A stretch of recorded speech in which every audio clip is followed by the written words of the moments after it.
오늘 함께 은혜를 나누는 말씀의 제목이 홍해보다 거친 세상이다. 홍해는 무진장 거친 바다였죠.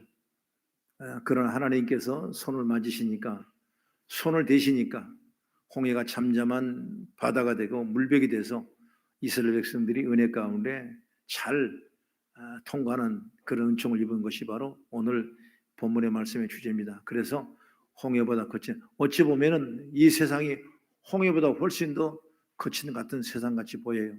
그래서 우리가 믿음으로 살면 하나님의 영광이 나타낼 줄 믿습니다. 우리 복된 자들은 참으로 하나님 복받은 자들이에요. 우리가 어쩌자고 예수 믿었습니까? 하나님이 예수 믿게 하셔서 하나님의 자녀가 되게 하셔서 우리 죄를 깨끗이 씻어주게 하셔서 주의 영광을 얼마나 감사합니까? 오늘 말씀을 통해서 은혜 충만한 시간이 되기를 난 주의 이름으로 축원합니다. 우리 사진 한 장 보겠습니다. 루브르 박물관에 있는 모나리자. 나 이 사진을 보게 되면 어떤 생각하는 뭐냐? 저 눈썹이 어디 있지? 그것만 여러분 생각해요. 눈썹이 없는 그림이거든요. 내가 저 사진을 보게 되면 저 여자가 이쁘지도 않고 무슨 매력도 없고 별 볼 일 없지 않습니까? 그런데 이 사진이, 이 그림이 그렇게 귀하게 최고의 값어치를 낼 수 있는 건 누가 있었냐? 바로 이것을 그리는 사람의 저자가 레오나르도 다빈치라는 유명한 사람이라는 걸 볼 수가 있는 것이죠. 그래서 이 루브르 박물관에 있는데 별것도 없는데 정말 가장 가치 있는 그림 중에 하나라고 명하면서 마치 프랑스에서 이 그림을 팝시다. 그리고 우리 국채 어려운데 나라의 빚을 감려 씁시다. 라고 해서 그걸 감정가를 했더니 얼마 나오냐? 2조 5천억이 나왔다는 것입니다. 여러분 그림 한 장 간단한 그림에 2조 5천억. 대단하지 않습니까? 그럼 왜 그렇게 가치가 있느냐? 바로 그것을 누가 그리냐에 따라 다른 것입니다. 여러분 누가 만든 것에 따라서 장인이 달라요. 명품이란 건 다른 게 아닌 것입니다. 누가 내 이름으로 명해서 만들었냐? 그게 중요해요. 이름값. 그런 것처럼 여러분 우리 삶도 어떠냐? 성경은 말씀합니다. 에베소 2장 10절의 말씀 보면 우리가 그의 만드신 바라. 우리가 누구? 그의 만드신 바라. 하나님이 절대절명의 하나님이 우리를 만드신 바예요. 그러니까 우리는 얼마나 귀한 존재입니까? 참 기가 막히고 기똥차릴 수 있는 그런 대단한 인물이 바로 저와 여러분들 믿으시기 바랍니다. 비록 심령에 죄가 있고 마음이 어두워지고 옷에 더러운 무색이 있지만은 여러분 우리 영혼만큼은 하나님을 구원하시기 때문에 가장 귀한 축복된 만든 자가 될 줄 믿으시기 바랍니다. 그러면 우리는 하나님이 만든 작품이란 말이에요. 그러면 교회는 무엇일까? 바로 교회는 하나님의 작품 전시장이에요. 여러분 한 사람 한 사람을 하나님이 다 만드셨기 때문에 그 작품을 전시하는 것이 바로 뭐냐? 교회예요, 교회. 그러면 주일은 무슨 날이냐? 바로 하나님 작품들이 모여서 전시에 여는 날이 바로 오늘 주일이에요. 그러니까 여러분 마음에 큰 힘 얻으시고 비록 세상은 거칠 같고 홍해보다 거친 세상 같지만은 하나님을 특별히 만드셔서 작품 삼으셔서 오늘 이 시간도 전시하고 있다는 사실을 믿고 은혜를 받는 시간 되기를 주의 이름으로 축원합니다. 여러분 이처럼 우리가 하나님의 작품이라는 걸 안다면 자신이 얼마나 값진 존재인지를 알게 될 것입니다. 하나님은 우리 한 사람 한 사람을 얼마나 소중히 여기는지 모릅니다. 그래서 우리가 그분의 작품으로 살아갈 수 있도록 계속 관리해 주시는데 그것이 바로 뭐냐? 오늘 은혜라는 거예요. 은혜. 여러분 은혜가 없으면 우리가 관리가 안 되는 것입니다. 아무리 좋은 작품이라 찢어버리고 여러분 여러 가지 더러워진다면 그걸 쓸 수 있겠습니까? 못 쓰는 거예요. 그러나 은혜라는 거 있기 때문에 그 은혜가 우리를 빛이 나게 하고 오늘도 우리 작품답게 작품다운 그런 모습으로 저와 여러분이 세운 줄 믿으시기 바랍니다. 그래서 하나님은 오늘 자신의 작품인 이스라엘 백성들이 홍해를 건너는 동안에 계속해서 이 은혜를 베풀어 주시는 거예요. 그런 것처럼 오늘 저와 여러분도 이 홍해보다 거친 세상에 하나님은 계속 베풀어 주는 은총이 있기를 난 주의 이름으로 축원합니다. 그러면 첫째로 어떤 게 은혜냐? 길이 아닌 곳을 길처럼 지나가게 하시고 젖은 땅을 마른 땅처럼 가게 하신 은혜라. 할렐루야. 여러분 이런 엄청난 과정에 하나님이 은혜를 주었기 때문에 이런 축복을 받을 수 있는 것입니다. 여러분 이스라엘 백성들이 애굽에서 구원받을 때 이제 나오니까 홍해가 막혔습니다. 그것을 깨달았던 바로는 우리가 이제 속았구나, 빨리 그들을 붙잡아야 되겠다. 그리고 600승거라는 전차를 세워가지고 이스라엘 백성들을 3일 동안 추격해서 어디까지 왔냐, 홍해까지 딱 도착한 것입니다. 이제 정말 뒤에 따라옵니다. 난리가 났습니다. 이 어찌하면 좋겠습니까? 여러분, 성경 말씀 오늘 말합니다. 한번 다시 한번 봉독합니다. 13절 한번 보겠습니다. 13절 시작. 모세가 백성에게 이르되 너희는 두려워하지 말고 가만히 서서 여호와께서 오늘 너희를 위하여 행하시는 구원을 보라. 너희가 오늘 본 애굽 사람을 영원히 다시 보지 아니하리라. 여러분, 이 환경 앞에 영원히 다시 보지 아니하리라 말씀했어요. 그리고 모세에게 16절에 말합니다. 같이 보면 시작. 지팡이를 들고 손을 바다 위로 내밀어 그것이 갈라지게 하라. 이스라엘 자손이 바다 가운데 마른 땅으로 행하리라. 하나님께는 동풍을 불어서 물벽을 만들게 하고 마른 땅을 만들게 하고, 그리고 이스라엘 백성을 다 건넌 다음에, 그리고 이제 600승거가 그 마른 땅 위에 올라왔을 때, 그때 비로소 하나님께서 또 손을 드니까 물벽이 다 합쳐져 가지고 정상적인 바다에 가지고, 그리고 그들의 수장되어 많은 그런 역사가 일어나는 걸 보게 되는 것입니다. 여러분, 바닷물을 가르신데 큰 동풍이라고 말씀했어요. 큰 동풍은 뭐냐? 바다를 마른 땅으로 만들 만큼 강하고 뜨거운 바람이 동풍인 것입니다. 바람이 세기도 세지만 열기도 만만치 않습니다. 그런데 놀라운 것은 그런 세기와 열기 속에 사람이 날아가거나 질식해 죽지 않았다는 것입니다. 왜? 하나님의 손으로 덮어줬기 때문에 이스라엘에 이렇게 축복하신 것입니다. 여러분, 하나님은 우주 만물을 창조하시고 우리를 지켜주시고 인도하신 분인 줄 믿으시기 바랍니다. 여러분, 지구가 얼마나 빨리 자전하고 있냐 아십니까? 1초에 460m를 여러분 자전하고 계속 돌고 있습니다. 그 돌면서 1초에 30km 이상의 메타를 가지고 속도로 공전하고, 자전하면 공전하고 있습니다. 우리 어렸을 때 코 잡고 손 내리고 10바퀴만 돌면 뺑 돌아가지고 여러분 떨어지지 않습니까? 그런데 불구하고 여러분 지구를 계속 시속 여러분 1초에 30km를 돌리는 거예요. 여러분 얼마나 어지럽겠습니까? 그런데 하나님께서는 모든 걸 다 좌정하게 하시고 우리 인간을 사랑하셔서 이렇게 정말 축복받은 믿음의 생활을 살 수 있도록 인도하는 줄 믿으시기 바랍니다. 얼마나 축복이에요. 얼마나 감사합니까? 보호하고 있는 것입니다. 단지 사람들이 그걸 모르고 있기 때문에 은혜인지를 느끼지 못하고 있는 것입니다. 은혜가 뭐냐? 두 가지로 나누는데 특별한 은혜가 있습니다. 특별한 은혜는 뭐냐? 특별한 사람만 주는 은혜가 있어요. 뭐냐? 예수 믿고 구원받은 사람이 특별한 은혜예요. 여러분, 천국 간 사람이 특별한 은혜입니다. 그러나 여러분, 보편적인 은혜는 뭐겠습니까? 그건 누구나 다 받을 수 있는 은혜예요. 여러분, 공기를 마시도 주고, 여러분 햇빛을 주고, 사계를 주고, 모든 자연 환경을 다 조성해서 누구에게 믿지나 믿지 않는 사람 주는 것이 바로 보편적인 은혜예요. 여러분이 은혜 속에 살아가는 믿으시고 하나님 우리를 늘 손으로 덮으시고 있다는 사실을 믿기는 기회가 열리기를 주의 이름으로 축원합니다. 여러분 사는 것이 다 같이 봐도 하나님의 자녀들은 그분의 특별한 도우심 안에 있다는 걸 잊지 마십시오. 눈에 보이지 않지만 하나님께 지금도 우리 인생에 큰 동풍을 불게 하셔서, 그리고 내 발길이 닿는 곳에 길이 열리는 은혜를 베풀고 계신 줄 믿으시기 바랍니다. 여러분, 그럼 젖은 땅을 마른 땅처럼 갈 수 있는 은혜를 언제까지 열어갑니까?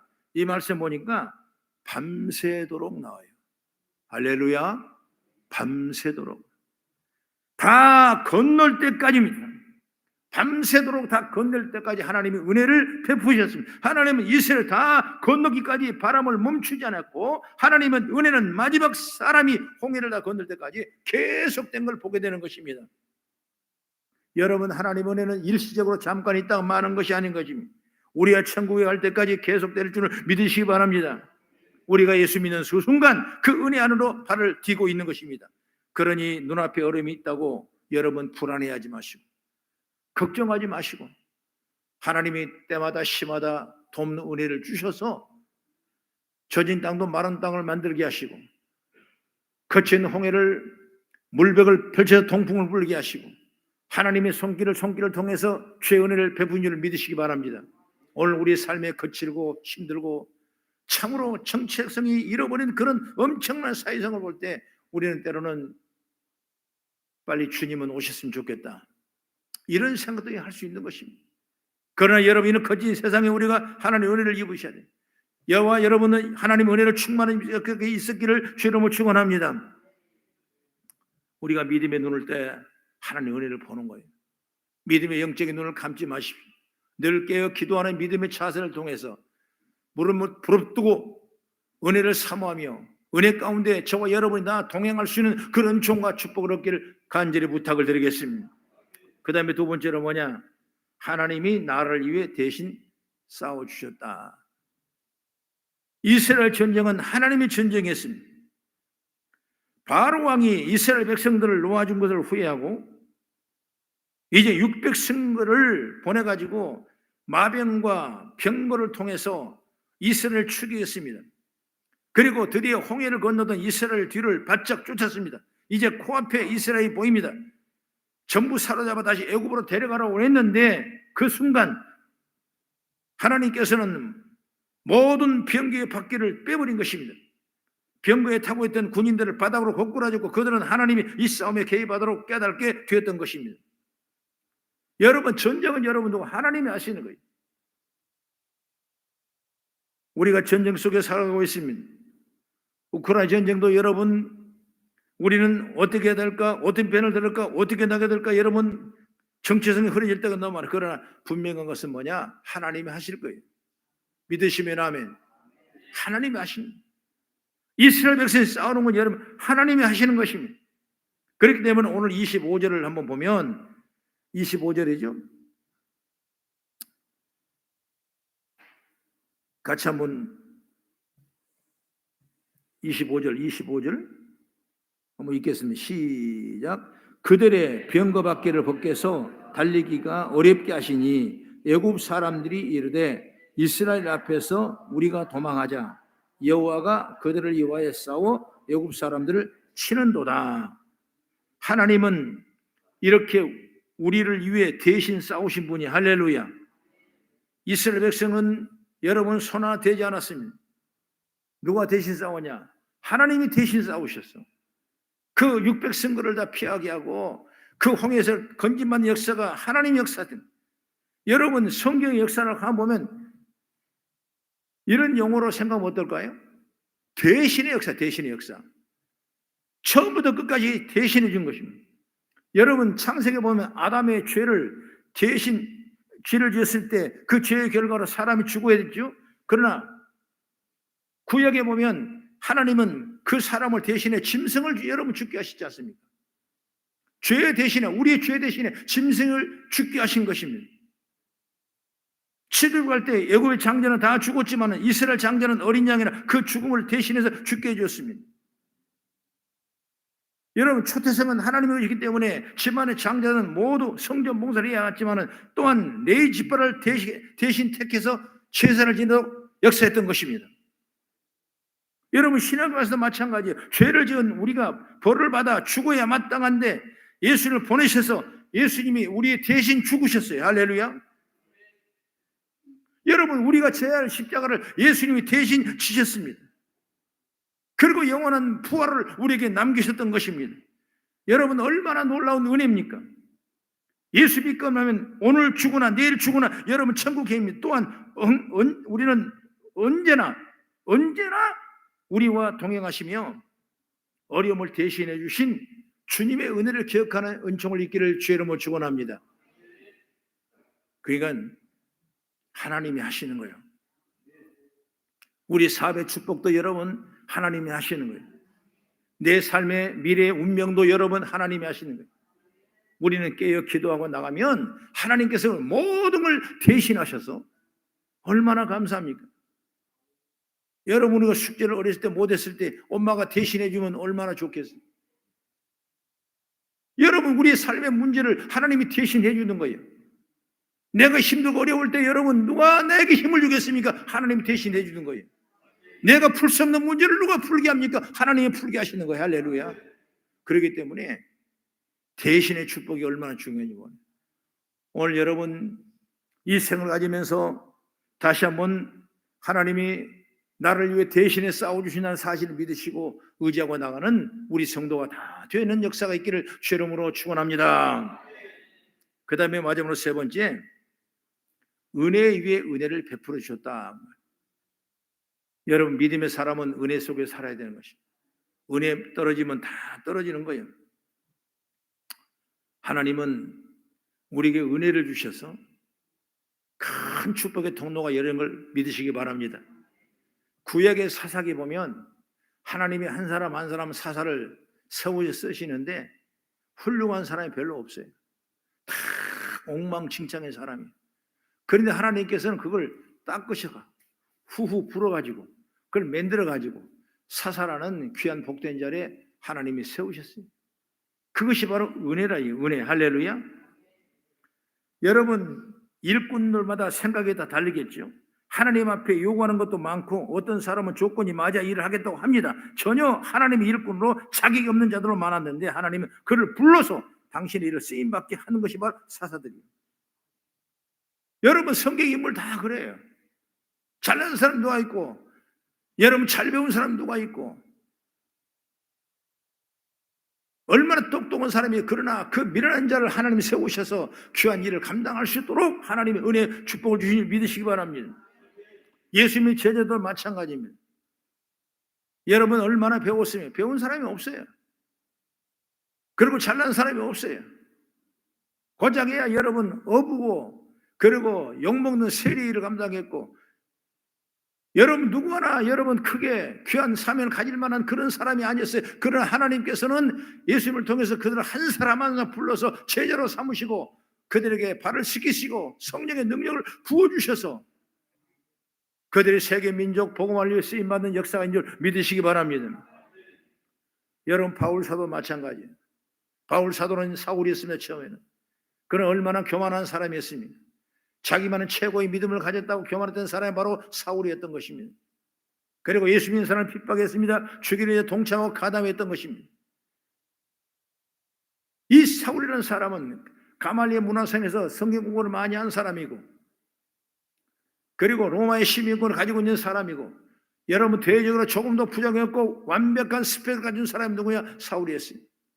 그러나 주님에 돌아올 때는 그가 모든 것을 죄로 생각하고 나는 죄인 중에 괴수라고 생각하고 모든 걸 다 버렸다 그랬습니다.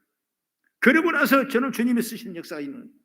여러분 그처럼 우리는 주님은 여러분 이렇게 어렵고 힘든 자를 주신 축복은 뭐냐? 바로 은혜를 더하실 때 이런 역사 일어난 줄 믿으시기 바랍니다. 하나님의 은혜는 참 좋습니다. 하나님은 부르신 사람들에게 모두 은혜를 주시고 맡겨진 일들을 할 수 있게 해주신 것을 믿으시기 바랍니다. 우리도 마찬가지죠. 우리도 매일 죄짓고 여러 가지 핑계거리가 매일 사는 사람들이잖아요.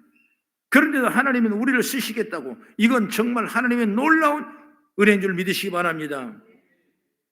하나님의 은혜는 조건도 자격도 필요 없는 것입니다. 말 그대로 은혜만 있는 것입니다. 우리가 예배당에 들어오면 때로는 눈물이 주르륵 날 때가 있습니다. 그리고 예배당을 찬양할 때 마음이 뭉클해질 때가 있는 것입니다. 때로는 말씀 설교할 때 심령 마음이 울컥울컥 때 있는 것입니다. 여러분 은혜 아니겠냐고 말이에요. 의자에 앉아 기도하면 하나님의 은혜가 제 가슴을 가득 채웁니다. 별다른 기도하지 않아도 그저 아버지 하고 부르기만 하는데도 우리들 마음에 그래 내가 내 마음 다 안다. 여러분 그런 은총과 축복은 뭐냐? 은혜 속에서 여러분 열매 맺게 되는 것입니다. 그렇기 때문에 여러분 은혜를 끊임없이 사모하는 역사가 있기를 바랍니다. 반대로 왜 우리가 이런 은혜를 누리지 못합니까? 바로 은혜를 누리지 못하는 것은 간절함이 없기 때문에 은혜가 소멸되는 것입니다. 여러분은 날마다 간절한 마음으로 주를 바라보는 지혜와 능력과 축복이 있기를 주의 이름으로 축원합니다. 예를 들어 주유소 갔습니다. 예를 들어서 종업원이 묻습니다. 기름 얼마나 넣어드릴까요? 가득히 주세요. 주유소에 가면 자기가 원하는 만큼 차에 기름을 채울 수 있습니다. 교회 왔습니다. 목사님 물었습니다. 얼마나 은혜 받고 싶으세요? 글쎄요, 아주 구체적으로 생각해 본 적이 없는데요. 여러분, 이건 잘못된 신앙이에요. 여러분, 신앙생활을 하기는 하는데 아무런 목적이 없는 것입니다. 지금 자기가 어디를 향해서 달려가는지도 모르고 어디로 갈지도 모르고 기름이 떨어질 때쯤은 주유소를 찾아 기름을 넣을 줄 아는데 자기 신앙의 기름은 도저히 체크가 안 되고 있다는 사실을 믿으시기 바랍니다. 자꾸 여러분의 영적으로 나의 삶을 체크해 볼 수 있어야 돼요. 내가 지금 은혜를 사모하고 있는가? 내가 은혜 가운데 있는가? 은혜의 지혜를 받고 있는가? 은혜의 진맛을 내가 알고 있는가? 그걸 자꾸 여러분 녹화해보고 확인해보고 여러분 기도하고 나가는 복된 자가 되기를 주의 이름으로 축원합니다. 하나님의 은혜가 다 떨어졌는데 여러분 바퀴가 굴러가겠습니까? 자동차에 기름이 떨어졌는데 그 자동차가 굴러가겠습니까? 여러분 어느 때든지 시도 때도 없이 여러분 항상 은혜를 사모하고 간절한 마음으로 나오기를 주의 이름으로 축원합니다. 그 마음이 있어야 되는 거죠. 그 마음이. 나는 비록 부족하고 힘들고 어려워도 하나님이 함께 하시면 된다는 그 확신과 믿음을 가지고 나오고 있으세요. 그래야 하나님의 역사가 나타나고 권능이 나타나고 기적의 역사가 임하게 될 줄 믿습니다. 여러분 사모하는 심령이 없다면 안 되는 거예요. 우리 소원이 없다면 안 되는 것입니다. 그러기에 여러분 꿈과 계획과 목표를 가지고 믿음으로 지혜를 받고 나아갈 수 있는 지혜가 있기를 주의 이름으로 축원합니다. 베드로 사도는 이렇게 말했습니다. 베드로전서 1장 13절 말씀 보면 1장 3절 말씀, 13절 말씀입니다. 제가 읽어드릴게요. 그러므로 너의 마음의 허리를 동이고 근신하여 예수 그리스도께서 나타나실 때 너희에게 가져다 주실 은혜를 온전히 바랄지어다. 할렐루야. 여기에 너의 마음의 허리를 동이고 근신하라 그랬습니다. 그리고 은혜를 온전히 바랄지어다 말씀하고 있죠. 베드로전서 1장 13절 말씀입니다. 은혜를 바라라. 은혜를 바라라. 은혜를 받으려면 먼저 너의 마음의 허리를 동이고 근신하라. 여러분 마음의 허리를 동인다. 이게 무슨 뜻이냐? 마음을 새롭게 가다듬는다는 걸 의미합니다. 마치 씨름꾼이 부러진 삿발을 다시 꽁꽁 채워서 싸움 태세를 갖추고 은혜를 기다린 것과 똑같은 것을 믿으시기 바랍니다. 마음을 늘 새롭게 할 수 있어야 돼요.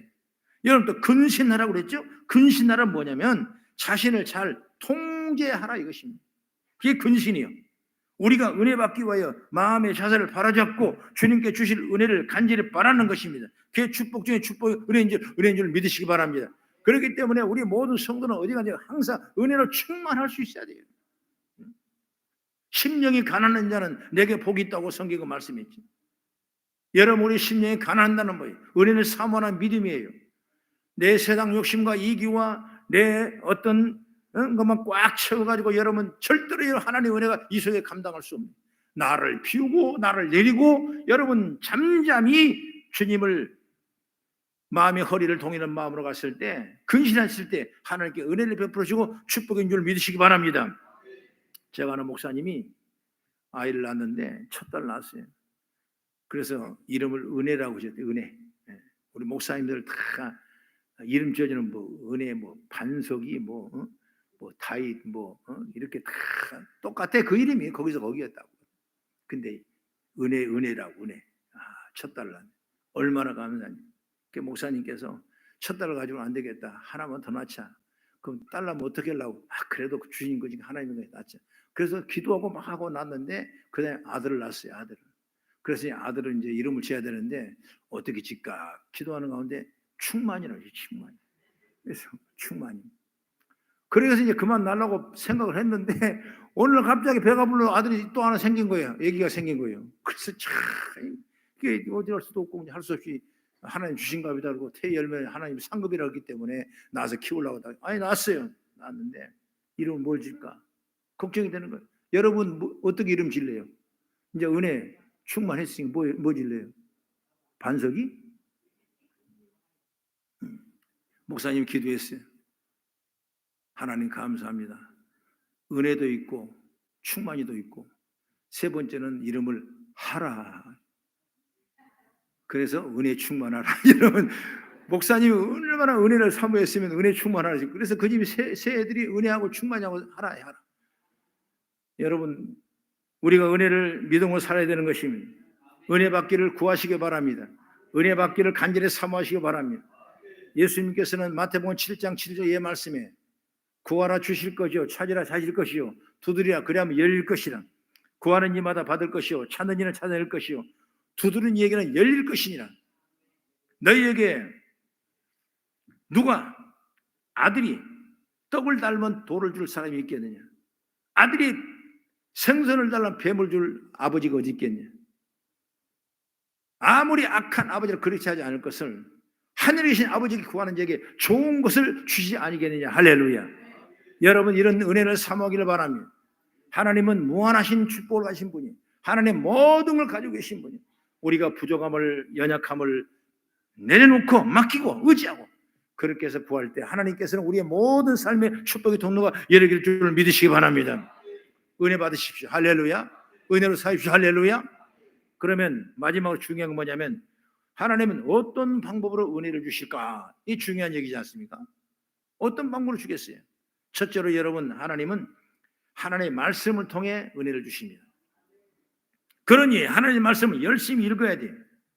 모든 일에 앞서 성경부터 여러분 읽어야 되는 거예요.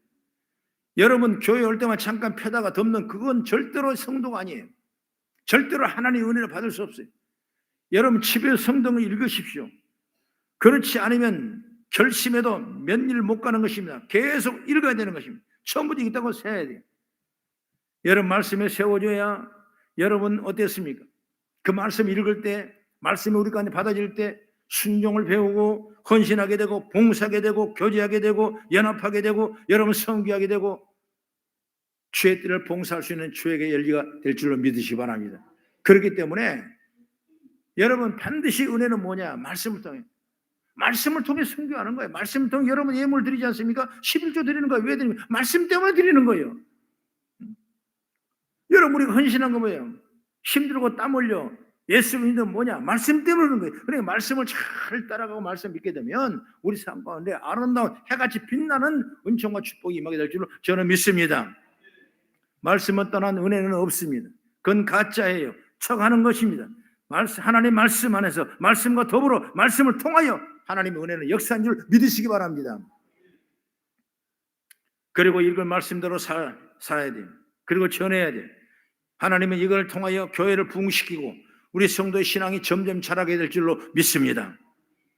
그 다음에 둘째는 뭐냐? 성례예요. 성례. 성례는 뭐냐? 늘 얘기하지만 세례와 성찬을 성례라고 그러는 것입니다. 세례는 죽이는 의식이죠. 죽는 겁니다. 그리고 다시 살아난 뜻을 말하는 거예요. 죽고 사는 것이 바로 세례예요. 우리는 세례받음으로 죄에 대하여 죽고 의에 대하여 산 자가 된다고 그랬어요. 그렇기 때문에 세례는 날마다 죽고 사는 역사가 뭐냐? 세례를 통해서. 그렇기 때문에 이 성례를 통해서 내가 죽음을 알고 내가 믿음을 알게 되고 어떤 환경을 알게 되는 거예요. 그렇게 해서 여러분 세례받는 성도가 진정한 축복의 통로가 열리게 될 줄을 믿으시기 바랍니다. 그 다음에 성찬은 뭐냐?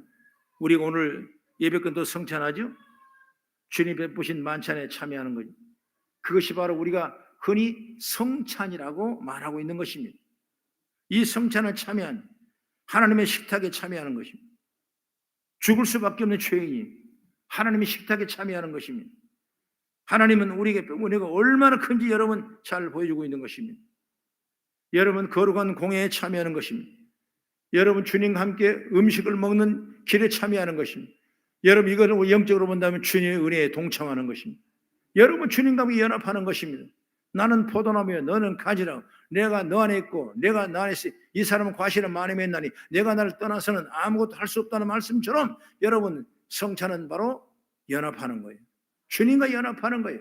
그 은혜예요. 은혜. 그 속에서 여러분 은혜가 임한 줄 믿으시기 바랍니다. 그래서 성례를 여러분 잘 드리십시오. 성례를 사모하십시오. 그럴 때 하나님의 은혜가 폭포처럼 넘치는 역사가 임하게 될 줄로 믿습니다. 그 다음에 세 번째는 뭐냐? 기도예요. 기도. 할렐루야. 기도입니다. 기도. 기도를 통해 하나님의 은혜를 경험할 수 있습니다. 늘 기도하기 힘쓰십시오. 기도를 통해 하나님의 은혜가 임한 줄 믿으시기 바랍니다. 저도 추수감사절을 전후에 지금부터 며칠 전부터 계속 금식하며 기도하고 있습니다. 여러분 그 기도 속에 하나님의 은혜를 경험할 수 있기 때문에 금식하는 거예요. 여러분 얼마나 감사합니까? 하루에 한 끼 먹고 아침 저녁으로 금식한다는 거 여러분 쉬운 일 아닙니까? 그러나 이 일을 감당했을 때 내게 하나님께서 은혜를 주시는 거예요. 그 일을 내가 감당했을 때 하나님께서는 우리 모든 교회에 우리 성도에게 은혜를 주게 될 줄을 믿으시기 바랍니다. 여러분 작정하며 기도해 보십시오. 하나님 은혜를 주시는 거예요. 우리는 은혜 없으면 못 사는 거예요. 은혜 옷을 입어야 되는 은혜 옷을. 제가 어렸을 때 초등학교 다닐 때 교회를 다니는데 내 친구 하나가 이름이 은혜예요. 은혜. 그 은혜가 얼마나 부러운지. 여자가 아니고 남자인데 이름이 은혜예요. 그하고 나하고 오랜 동안 친구 생활을 하고 같이 선곡을 하고 주일학교 했는데 은혜만 들어오면 그 애가 생각나고 은혜는 정말 은혜 속에 잘 자라는데 나는 이름이 기출이요. 이름이 왜 그렇게 지었는가 싶어. 전만 이쪽으로 지으면 가출이고 전만 이쪽으로 지으면 지출이고 이거 아무리 생각해봐도 나는 이거 어디 가다 써먹을 데가 없는 것 같아. 근데 그 친구는 은혜예요. 은혜. 얼마나 좋아. 근데 왜 은혜냐. 어머니 아버지가 다 나중에 장로님 권사 다 됐어요. 보니까 이북에서 피라면 내려와서 신앙을 접목한 사람 되는데 얼마나 신앙이 좋은지. 여러분 다시 말한다면 여러분 은혜가 충만히 입으셔야 돼요. 이름만 은혜가 아니라 여러분 우리 삶 속에 우리 심령 우리 마음 속에 은혜로 가득 채워지는 은총과 역사하기를 주의 이름으로 축원합니다. 그건 하나님 그 다음에 일을 하시는 거예요. 할렐루야. 그렇습니다. 고린도후서 6장 2절에 말합니다. 보라 지금은 은혜 받을 만한 때요. 보라 지금은 구원의 날이로라고 성경은 말씀하고 있습니다. 여러분 홍해 바다도 거친 세상 어떻게 살겠습니까? 은혜로 사시는 거예요. 할렐루야.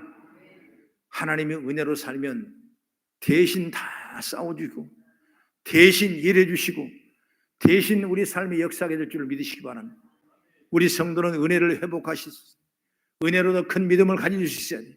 그래서 말씀을 따라가며 지혜를 받아서 여러분 은혜로 충만한 우리 삶의 모든 성도가 되기를 주의 이름으로 축원합니다. 사랑하는 우리 성도 여러분, 지금이 하나님의 은혜 받을 수 있는 때라고 믿으십시오. 지금 은혜 받지 못하면 은혜 받을 수 있는 기회가 없다는 걸 생각하십시오. 자꾸 은혜의 자리로 나오십시오. 반드시 은혜가 임하게 될 줄로 믿으시기 바랍니다. 기도하겠습니다.